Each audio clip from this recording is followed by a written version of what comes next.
Vous êtes-vous déjà demandé quels secrets dorment au cœur d'un édifice oublié, ces murs autrefois témoins de fortunes scintillantes, désormais muets, ou peut-être murmurant des histoires plus sombres que le simple passage du temps? À Saint-Étienne, les habitants détournent le regard de l'ancienne banque du commerce. Une carcasse de pierre où la méfiance des regards se mêle au silence pesant. Une atmosphère de décomposition urbaine qui enveloppe chaque détail.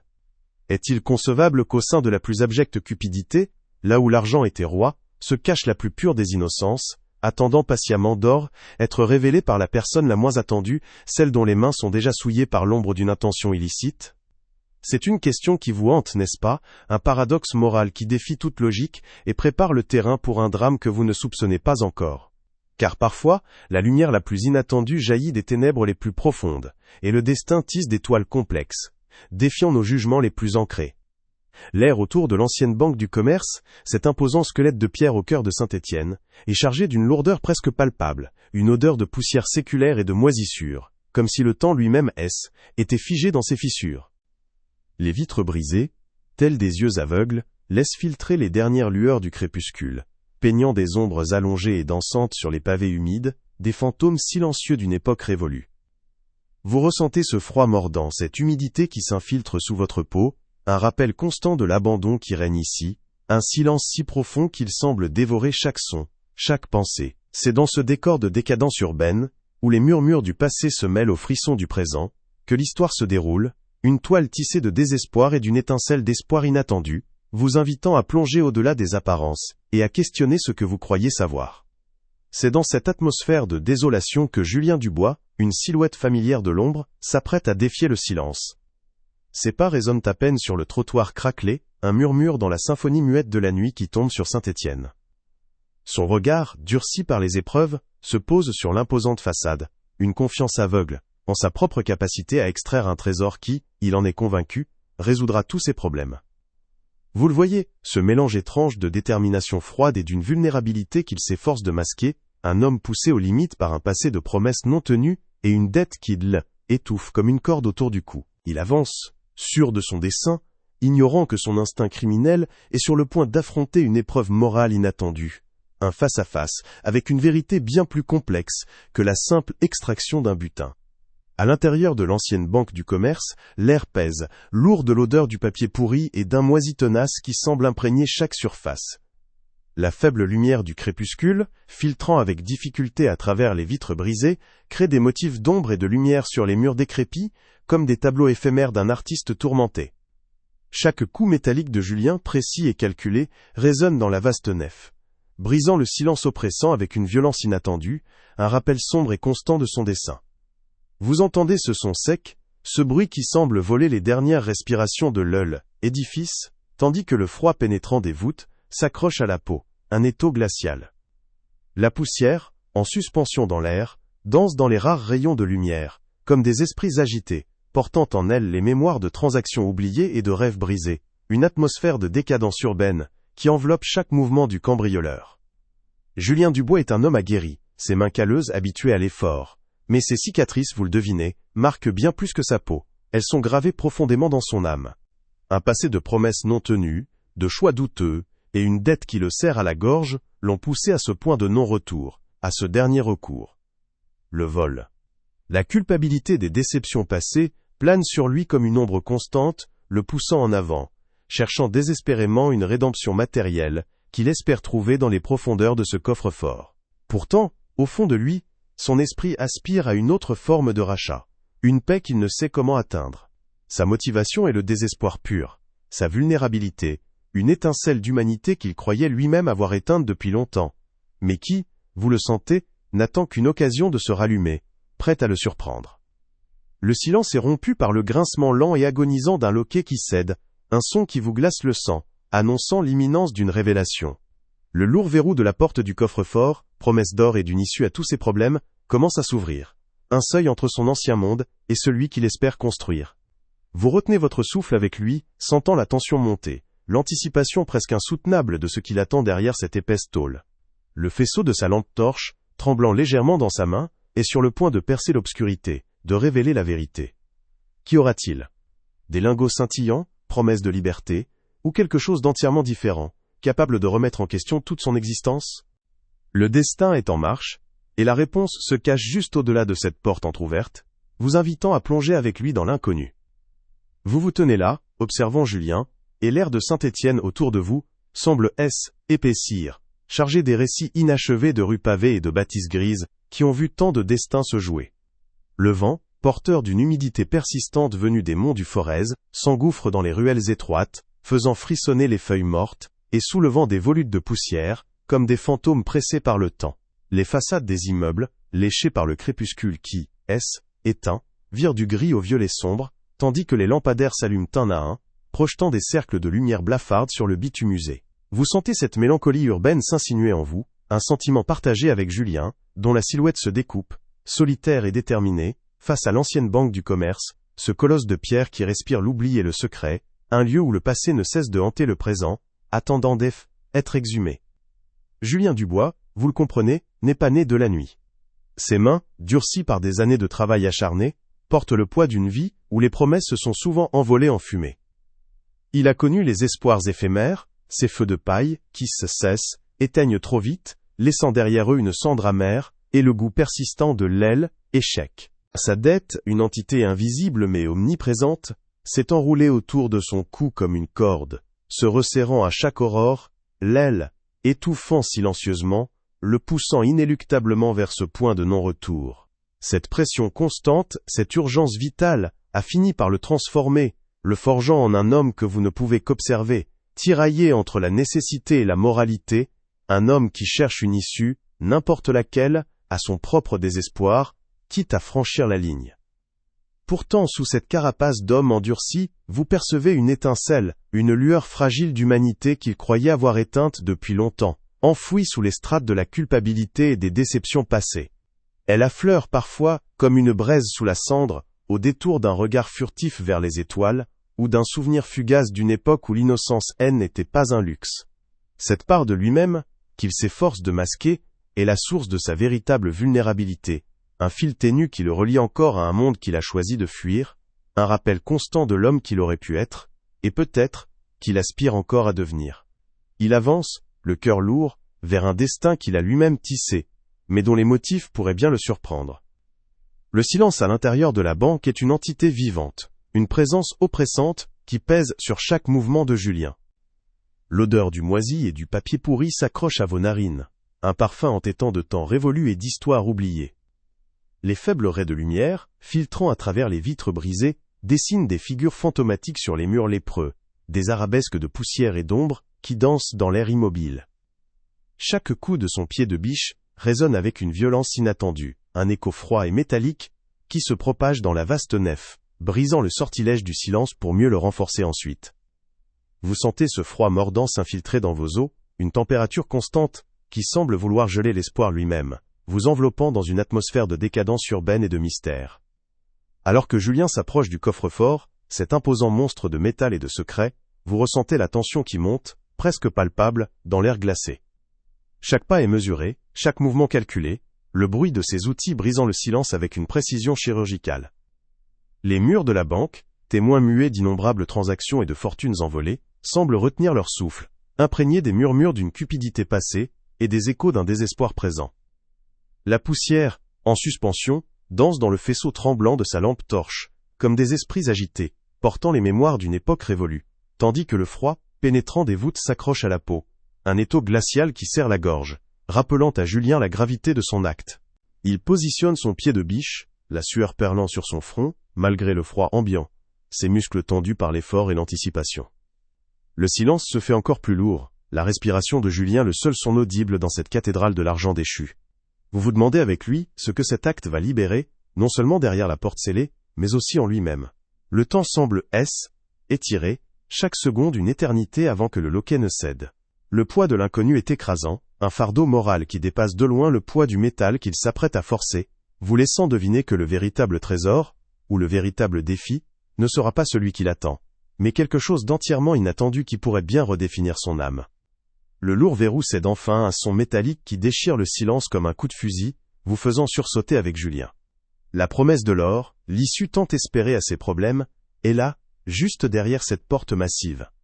Une odeur de fer froid et de poussière ancienne échappe de l'interstice grandissant, une bouffée d'air stagnant qui n'a pas vu la lumière depuis des décennies. Le cœur de Julien bat la chamade, un tambour sourd dans cette cathédrale de l'oubli, ses mains moites sur le pied de biche.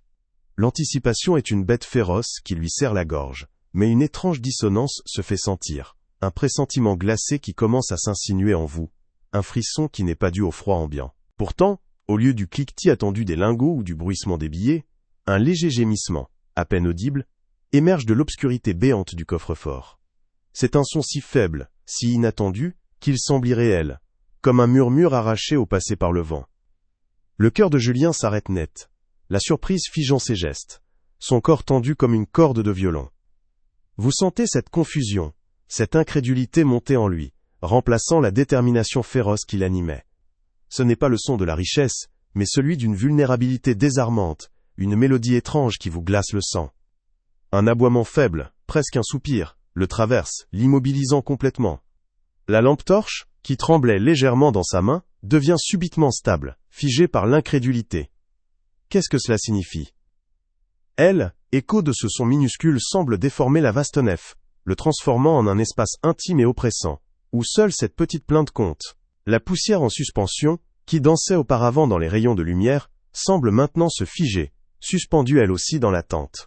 Un voile de mystère inattendu enveloppe Julien, et avec lui, vous vous demandez ce que le destin a réellement placé derrière ce seuil de métal. Le faisceau de lumière de sa lampe torche, hésitant un instant, parcourt enfin l'intérieur du coffre-fort, perçant l'obscurité qui s'y nichait.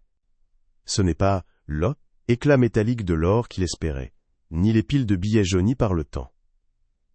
À la place, vous distinguez deux petites masses tremblantes, un amas de vie fragile, au milieu de ce sanctuaire de la cupidité.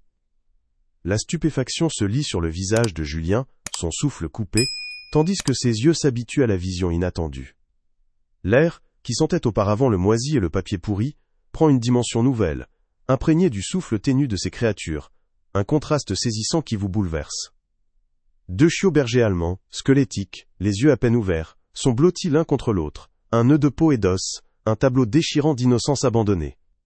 Leurs petits corps sont couverts de saleté et de cicatrices, témoignage silencieux d'une cruauté indicible, d'un abandon prolongé qui vous serre le cœur. Ils sont la personnification même de l'innocence blessée, une boussole morale inattendue qui vient percuter de plein fouet l'instinct criminel de Julien.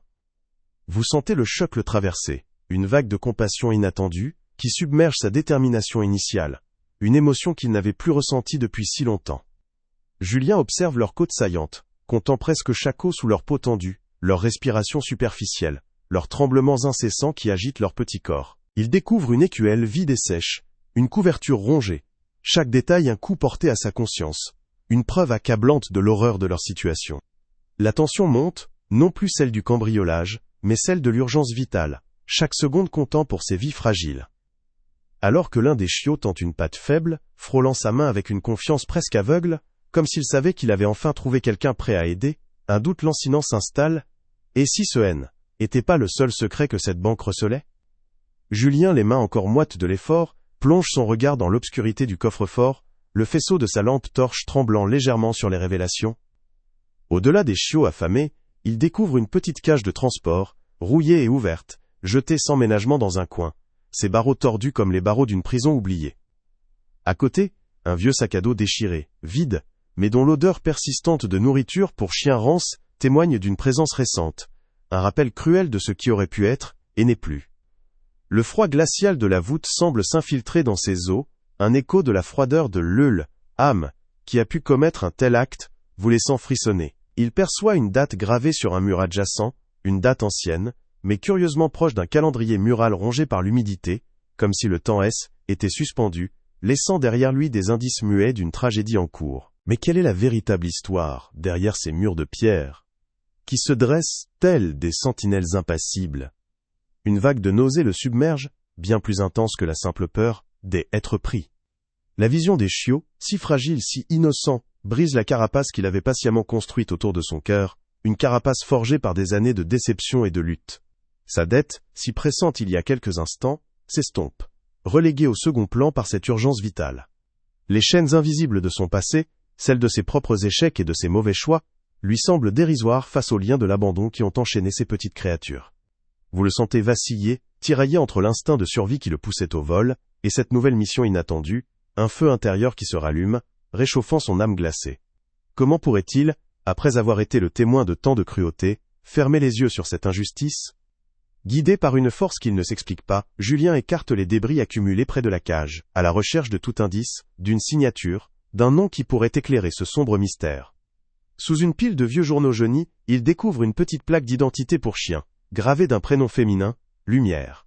Le métal, bien que terni, porte les traces d'un collier, suggérant que les Shioen étaient pas seuls. Le nom, si ironique dans cette obscurité, résonne en lui comme un avertissement silencieux. Qui était Lumière? Et pourquoi ces chiots, si jeunes, ont-ils été abandonnés ici, dans ce temple désaffecté de la cupidité humaine?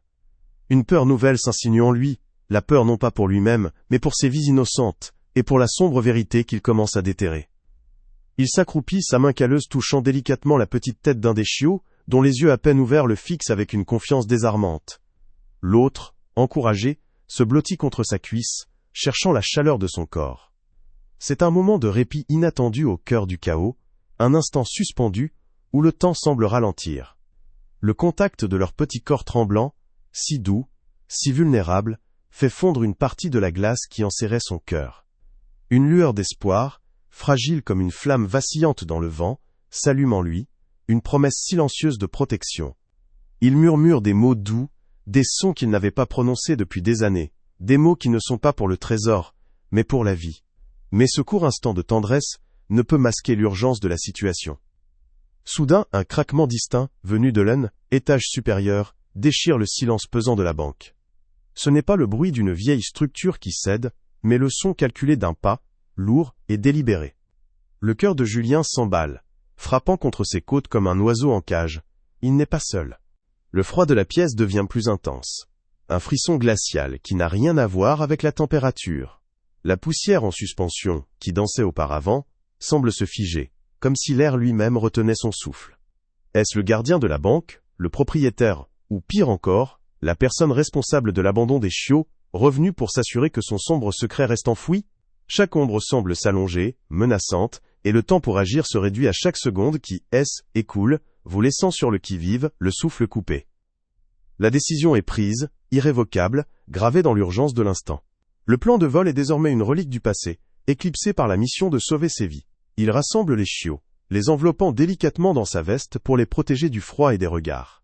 Mais alors qu'il se prépare à quitter le coffre-fort, son regard tombe sur un petit médaillon en argent, à moitié enfoui dans la poussière, portant les initiales VM et une date de naissance ancienne.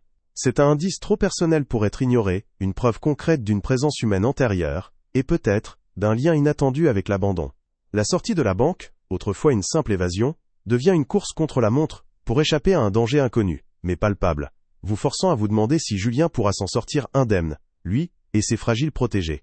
Alors que vos yeux se posent sur le médaillon, une petite pièce d'argent ternie, à moitié enfouie dans la poussière du coffre-fort, une vérité plus profonde que le simple abandon des chiots commence à se dessiner. Les initiales VM, gravées avec délicatesse, accompagnées d'une date de naissance ancienne mais lisible, ne sont pas un simple oubli. Elles représentent une trace, un écho poignant d'une vie humaine, un lien personnel et indéniable avec ce lieu désaffecté. Ce n'est plus seulement l'histoire de la cupidité d'une banque, mais celle d'un destin individuel, enchevêtré dans les ombres de ce sanctuaire oublié. Vous sentez le froid du métal dans la main de Julien, un froid qui n'est pas celui de la pièce, mais celui de la révélation, vous laissant deviner que le voile se lève sur une histoire bien plus complexe et déchirante. Le nom Lumière sur la plaque d'identité, si évocateur dans cette obscurité, prend alors tout son sens, se connectant aux initiales du médaillon avec une clarté glaçante. Vous réalisez que les Shioen n'étaient pas les premières victimes, mais peut-être les dernières, d'une tragédie personnelle qui a élu domicile entre ces murs froids. Le mystère épaissit, transformant l'acte de cambriolage de Julien en une quête inattendue de vérité, l'entraînant dans une toile événement qui dépasse largement ses intentions initiales. L'air, lourd de l'odeur du moisi, semble désormais chargé des murmures d'une histoire inachevée, une histoire de perte et de solitude, que vous et Julien vous apprêtez à déterrer, bien malgré vous, dans ce silence oppressant. Une nouvelle détermination, brûlante et inattendue, s'empare de Julien. Ce n'est plus la peur d'Ada, être pris qui le motive, mais une rage silencieuse contre l'injustice, un besoin impérieux de comprendre ce qui s'est passé ici, de donner un sens à cette cruauté. Le médaillon et la plaque d'identité deviennent des boussoles, des fragments d'un puzzle que son âme, autrefois endurcie, se sent désormais obligée de reconstituer. Vous voyez dans ses yeux cette lueur, fragile mais tenace, d'un homme qui, ayant touché le fond, trouve une raison inattendue de se battre, non pas pour lui-même, mais pour les innocents qui lui ont été confiés. C'est une étincelle d'espoir au milieu des ruines, une promesse silencieuse de justice. Pourtant, cette nouvelle mission est un fardeau lourd. Le craquement entendu à l'aile, étage résonne de nouveau, plus proche, plus distinct, brisant le bref répit de cette révélation. Le son n'est plus celui d'une vieille structure qui s'effondre, mais le pas délibéré de quelqu'un qui explore, qui cherche, dont la présence est désormais palpable, menaçante. Vous sentez le contraste saisissant entre la chaleur fragile des chiots blottis contre Julien et le froid glacial de la peur qui s'insinue en lui, un étau autour de son cœur. L'air se densifie, imprégné d'une tension nouvelle, et chaque seconde qui écoule semble amplifier le danger, transformant le sauvetage en une course-poursuite. Les pas résonnent maintenant dans le hall principal, lourds et mesurés, trahissant une présence calculée, peut-être même une surveillance.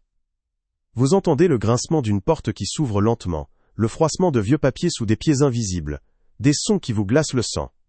Le souffle de Julien se fait court, ses muscles se tendent, prêts à réagir. Le faisceau de sa lampe torche, qui éclairait auparavant les secrets du coffre-fort, se tourne maintenant vers l'entrée, cherchant une échappatoire, un refuge. La banque, autrefois un sanctuaire de secrets endormis, est devenue un labyrinthe oppressant, où chaque ombre semble abriter une menace, et le temps étire, insoutenable.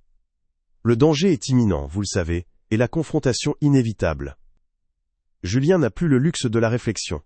Il doit agir, guidé par cet instinct de protection nouvellement découvert et les précieux indices qu'il a glanés. Le médaillon et la plaque d'identité, autrefois simples objets, sont devenus les clés d'une vérité qu'il doit désormais porter et défendre. Les chiots, blottis contre lui, sont le cœur de cette nouvelle bataille, des symboles fragiles d'une innocence à préserver coûte que coûte.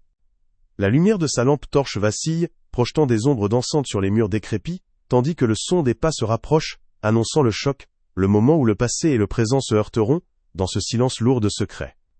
Le craquement se fit plus net, plus proche, un son lourd de bottes sur le plancher craquant de Conquel, étage supérieur, et un frisson glacial vous parcourut, se mêlant à la sueur froide qui perlait sur le front de Julien.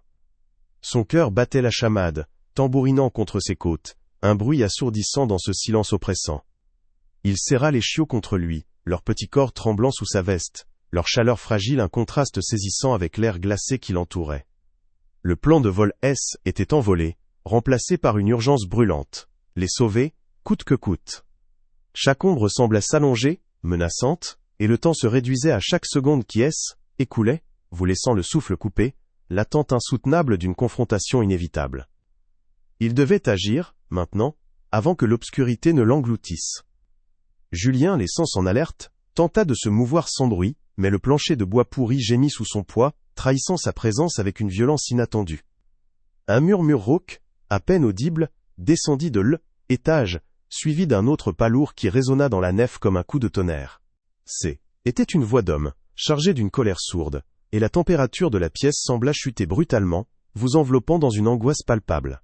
Le faisceau de sa lampe torche vacillait, trahissant la nervosité de sa main, et les ombres dansaient autour de lui, transformant les colonnes majestueuses en spectres menaçants. Il réalisa qu'il n'était pas face à un simple gardien, mais à quelqu'un qui protégeait un sombre secret. Un homme massif, la silhouette déformée par l'obscurité, apparut en haut de l'escalier principal, son visage dissimulé par l'ombre, mais ses yeux brillants d'une rage froide, pareils à des braises ardentes. Il tenait une barre de fer, son extrémité raclant le sol avec un bruit strident, qui vous vrillait les tympans. « Qui est là? Que fais-tu ici » Sa voix était un grognement, et chaque mot résonnait dans la banque comme un jugement. Julien, pris au dépourvu, sentit la panique monter, non pour lui-même, mais pour les vies fragiles blotties contre sa poitrine. Le médaillon et la plaque d'identité, serrés dans son autre main, brûlaient comme un aveu silencieux de la vérité qu'il avait découverte. « Je sais pour les chiots !» lança Julien, sa voix tremblante mais ferme, le désespoir se mêlant à une nouvelle audace. L'homme hésita, sa posture se raidissant, et une lueur de surprise, puis de fureur, traversa ses yeux. « Tu n'aurais pas dû voir ça. Tu n'aurais rien dû trouver !» Il commença à descendre les marches, chaque pas lourd et menaçant, la barre de fer levée. Était l'homme des aboiements, le gardien d'un secret honteux, venu s'assurer que son acte cruel resterait enfoui. Julien réalisa que la confrontation était pas seulement physique, mais morale. Une lutte pour la survie des innocents contre la lâcheté et la cruauté. Julien, acculé, jeta un regard désespéré autour de lui. Le hall principal étendait, un champ de bataille de poussière et de débris. Il aperçut une pile de vieux cartons, instables, près d'une fenêtre brisée. Sans hésiter, il se jeta dessus, les faisant basculer dans un fracas assourdissant. L'homme trébucha, son cri de rage se perdant dans le vacarme. Était une diversion risquée, mais nécessaire, offrant une brève seconde de répit. Les chiots, effrayés par le bruit, gémirent doucement, leurs petits corps se serrant davantage contre lui, renforçant sa détermination à les protéger, quoi qu'il en coûte. La fuite était la seule option. Profitant de la confusion, Julien se précipita vers une porte latérale, à peine visible dans l'obscurité. Il la poussa avec loque, épaule, le bois pourri cédant dans un grincement déchirant. L'air froid de la nuit stéphanoise l'accueillit, un vent mordant qui lui fouetta le visage. Derrière lui, le bruit des pas de l'homme résonnait encore, mais plus lointain.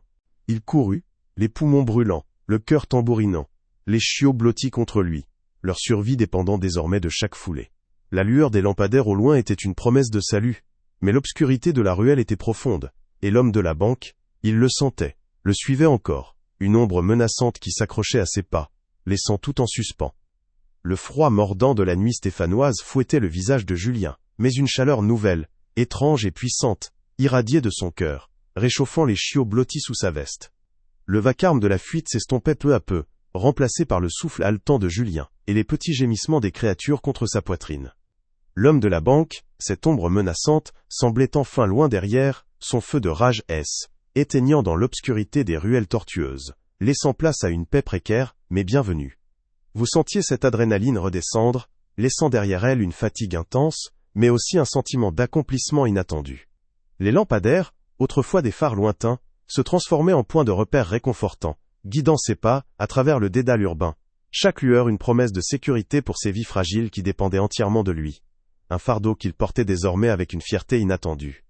Chaque pas de Julien sur les pavés humides de Saint-Étienne était une victoire silencieuse contre le désespoir, une course contre la montre, pour arracher ses petites âmes à l'ombre de l'abandon.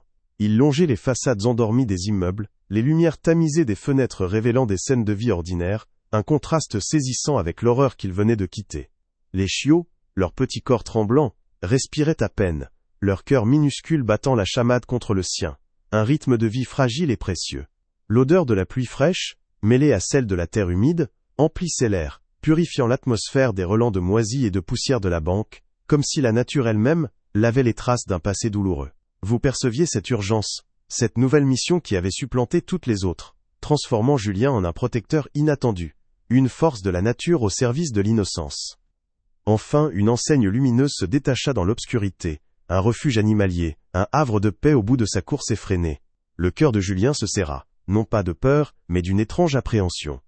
Franchir cette porte signifiait non seulement confier les chiots, mais aussi dévoiler une part de lui-même qu'il avait longtemps cachée. Le silence apaisant de l'endroit, contrastant avec l'aile, écho des gémissements qui résonnaient encore dans ses oreilles, l'enveloppa d'une douceur inattendue. L'air, imprégné d'une légère odeur d'antiseptique et de nourriture pour animaux, était un baume pour son âme tourmentée, une promesse de soins et de sécurité. Il hésita un instant, ses mains calleuses, autrefois prêtes à voler, désormais tremblantes d'une émotion nouvelle, avant de pousser la porte, les chiots blottis contre lui, le sort de ses petites vies entre ses mains. À l'intérieur, une bénévole aux yeux doux l'accueillit, son regard empreint d'une fatigue bienveillante. Julien, les mots se bousculant dans sa gorge, expliqua sommairement la situation, évitant les détails compromettants. Il déposa délicatement les chiots sur une couverture chaude, leur petit corps étirant avec un soupir de soulagement. L'un d'eux, le plus faible, leva la tête, et, avec une force inattendue, lécha la main de Julien, un geste de gratitude pure qui transperça son âme.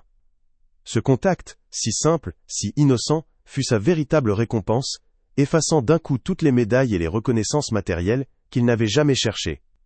Le silence de la pièce, autrefois lourd de son propre désespoir, se transforma en une paix profonde, un réconfort qu'il n'avait pas ressenti depuis des années, une réparation intime et inestimable. Il observa la bénévole s'occuper des chiots avec une tendresse infinie, leur offrant de l'eau et de la nourriture, leur petit ventre se remplissant lentement, leur tremblement s'apaisant. Son anonymat était préservé, aucun nom n'avait été échangé, mais la gratitude silencieuse dans les yeux de la femme, le regard reconnaissant des chiots, était plus puissant que n'importe quel éloge public. Les chaînes invisibles de sa dette et de son passé, qu'il avait longtemps étouffées, semblaient se briser, tombant en poussière, libérant son âme d'un poids immense. La culpabilité des déceptions passées, cette ombre constante, reculait, remplacée par une lumière intérieure, faible mais tenace, une étincelle d'humanité qu'il croyait à jamais éteinte, vous laissant le contempler, un homme nouveau, né des cendres de son ancien moi. En quittant le refuge, l'air de la nuit lui sembla plus doux, moins froid. Julien leva les yeux vers la lune, un croissant fin et pâle qui perçait les nuages, illuminant faiblement les toits de Saint-Étienne. La banque, ce colosse d'ombre et de secret, était désormais derrière lui, mais l'image des chiots, ces symboles d'une innocence retrouvée, resterait gravée dans son cœur. Il toucha du bout des doigts le médaillon et la plaque d'identité, ces précieux indices d'une vérité qu'il n'avait pas encore entièrement comprise, mais qu'il se sentait désormais prêt à affronter. Le véritable trésor N n'était pas l'or qu'il cherchait, mais la vie qu'il avait sauvée, et la sienne qu'il avait, par ce geste inattendu, commencé à réparer. Mais ce chemin vers la rédemption N n'était pas encore achevé, et le passé, vous le pressentiez, n'avait pas dit son dernier mot. Et ainsi vous voyez Julien S., éloigné du refuge, le vent de Saint-Étienne ne cinglant plus son visage avec la même âpreté qu'auparavant. Il marche, non plus comme un homme traqué par ses dettes, mais comme un être allégé, dont le fardeau invisible s'est transmuté en une force tranquille. La quête de l'or, cette chimère qui l'avait conduit dans les entrailles de la vieille banque, a cédé la place à quelque chose de bien plus précieux, une étincelle de vie, qu'il a su protéger. Le paradoxe initial, celui de l'innocence cachée au cœur de la cupidité, s'est dénoué sous vos yeux, révélant une vérité simple et bouleversante. Ses mains, autrefois destinées à un acte illicite, sont devenues les instruments d'un sauvetage, un tournant décisif dans une existence qu'il croyait scellée par l'échec. Vous comprenez que le chemin parcouru N était pas seulement une fuite, mais une véritable renaissance, une transformation silencieuse qui a réécrit son destin. Le véritable trésor, vous le savez maintenant, ne se compte pas en lingots scintillants ni en billets froissés, mais dans le battement frêle de deux petits cœurs, dans le regard confiant d'une créature vulnérable qui s'accroche à la vie. C'est la compassion inattendue, cette capacité à tendre la main quand tout vous pousse à la refermer, qui a transfiguré Julien. Cette histoire, celle d'un homme brisé qui trouve sa rédemption en sauvant l'innocence, est un miroir tendu à chacun de nous. Elle nous murmure que même dans les ténèbres les plus épaisses, une lumière peut jaillir, non pas d'une source divine, mais du plus profond de l'aile, âme humaine, là où réside l'empathie et le courage. Vous êtes témoin de ce miracle, de cette métamorphose qui prouve que l'espoir n'est jamais vraiment éteint, qu'il attend juste l'occasion de se rallumer, défiant toutes les attentes. La vieille banque du commerce, ce colosse de pierre qui respirait l'oubli et le secret, n'est plus seulement le théâtre d'un cambriolage avorté. Elle est devenue le symbole puissant d'une confrontation entre le pire de l'humanité et son potentiel le plus lumineux. Elle représente cet endroit où la cupidité a tenté d'ensevelir l'innocence, mais où, contre toute attente, l'humanité a triomphé. Le mystère des chiots abandonnés, de lumière et de VM, persiste, oui, mais il n'est plus teinté du même désespoir. Il est désormais un appel à la justice, une énigme que Julien, le voleur repenti, se sent désormais investi de résoudre, non par obligation, mais par un choix profond, dicté par son cœur réveillé. Vous réalisez que ce lieu, autrefois maudit, est devenu le berceau d'une nouvelle conscience, un point de départ inattendu. Les chaînes de sa dette, qui l'ailent, étouffaient comme une corde autour du cou, semblent désormais légères, presque insignifiantes face à la liberté qu'il a offerte à ses deux petites vies. La culpabilité des déceptions passées, cette ombre constante qui planait sur lui, a reculé, laissant place à une clarté nouvelle, un chemin qu'il commence à peine à entrevoir. Julien n'est plus l'homme qui se cachait dans les ruelles sombres, mais celui qui a osé affronter la sienne, puis celle des autres. Le froid qui s'infiltrait sous sa peau dans la banque a été remplacé par une chaleur intérieure, celle d'un homme qui a retrouvé sa dignité, non pas en amassant des richesses, mais en choisissant la compassion. Vous sentez cette transformation profonde, cette réparation de l'âme, qui dépasse de loin toute richesse matérielle, un écho de l'humanité retrouvée. Le médaillon et la plaque d'identité, ces modestes objets arrachés à l'obscurité, demeurent entre ses doigts, non plus comme des preuves d'un crime à fuir, mais comme les reliques d'une mission à accomplir. Ils sont les symboles d'une histoire qui ne demande que, à être entièrement révélée, un devoir moral qui guide désormais ses pas. Julien ne peut plus ignorer ce qu'il a découvert. Son cœur, une fois rouillé par l'indifférence, bat désormais au rythme de la justice. La quête de rédemption matérielle s'est transformée en une quête de vérité, une promesse silencieuse de ne jamais laisser l'innocence être bafouée impunément. Vous percevez que son voyage ne fait que commencer, que cette rencontre inattendue N était que le prélude à un engagement plus vaste, une voie que peu oseraient emprunter. Alors la prochaine fois que vous croiserez un édifice oublié, ces murs lépreux murmurant des histoires d'un autre temps, demandez-vous quels secrets ils recèlent, quelles innocences pourraient y être cachées, attendant d'être sauvés. Car parfois, la lumière la plus pure jaillit des ténèbres les plus profondes, et le destin tisse des toiles complexes, défiant nos jugements les plus ancrés. L'histoire de Julien Dubois n'est pas seulement celle d'un homme qui a sauvé 2 chiots, c'est l'histoire de chacun de nous, de notre capacité à choisir la compassion face à la cupidité, la lumière face à l'ombre. C'est un rappel puissant que le véritable trésor est toujours celui que l'on partage, la vie que l'on protège, et l'humanité que l'on retrouve. Et dans ce souvenir vous emporterez avec vous, Liniel, écho d'une rédemption inattendue, une leçon gravée au fer rouge dans le silence de Saint-Étienne.